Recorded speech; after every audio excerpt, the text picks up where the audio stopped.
Okay, I like what I see here. Just make sure as you name your layers, because when I look in the milestone, I always grade if you name your layers. So you have everything default layer one, layer two. So that's simply double clicking on it and changing the layer's name. Now, with that said, I can tell right away, and when I zoom in, that there's some selection issues with some of your masks, the pencil, your TV. What I like to do is down the bottom, right above the background, I create a layer and I fill it with a blue color. And this, it doesn't matter what color, but you can see that you need to work on this leg, and especially around the TV itself. So like up here with the TV head, there's a lot of white around here. You want to clean that up so it's not there. You could try two things. You can uh, open up your select and mask command and then paint where the white is. And you might have to make sure you don't go too much into the image itself. And it's better, especially when there's a darker contrast. And I'm still having some issues trying to get that. So one of the things I might have to experiment with is I might turn on this edge detection.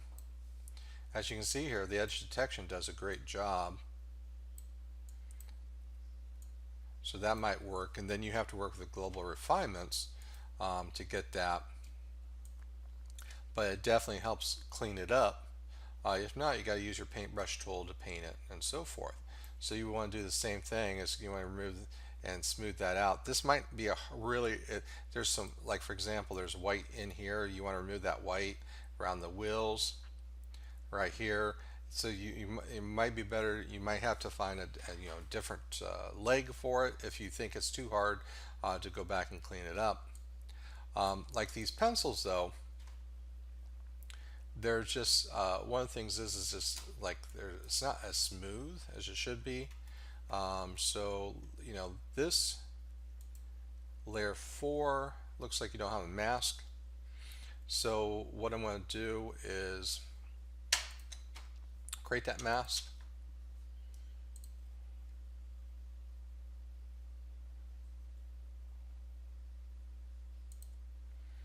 Okay, and then I'm going to take my polygon lasso tool and I'm going to click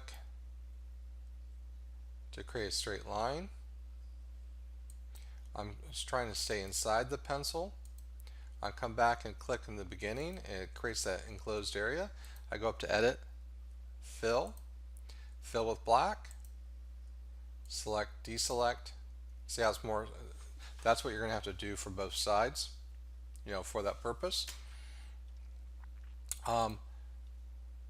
So most of these images, especially again around the controller, is a lot of white. So you want to try to use your select and mask to remove that and see if you work with that.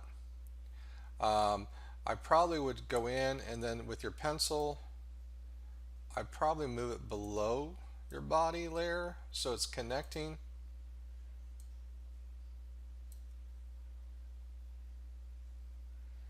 I wonder, I don't know why, if it's, well, oh no, are you going to put another arm over here? Because you can duplicate that.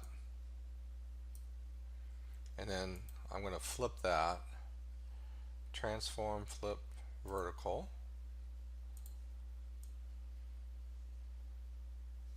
And actually I want to do a flip horizontal as well.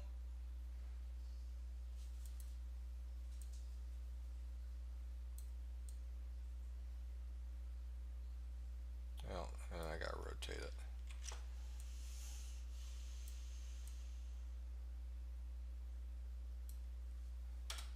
Something like that for that purpose. Now you don't have to do it right now, but for like your joystick and your TV, I noticed the contrast is a little bit off. So typically we ask you to start modifying that in the next couple milestones. But you can see that's lacking contrast. So what I do is I add a levels command, and then I'm going to clip it, create a clipping mask. So I'm holding down my Alt key if you're on the Mac, Option key, I'm going to click right between the layers. That groups this adjustment with this layer. If you don't do it, it's going to affect everything. So I'm going to move the black slider over to make the dark darker. Maybe a little tweak there, but notice, as you can see here, better contrast. And you probably want to do that with the TV as well.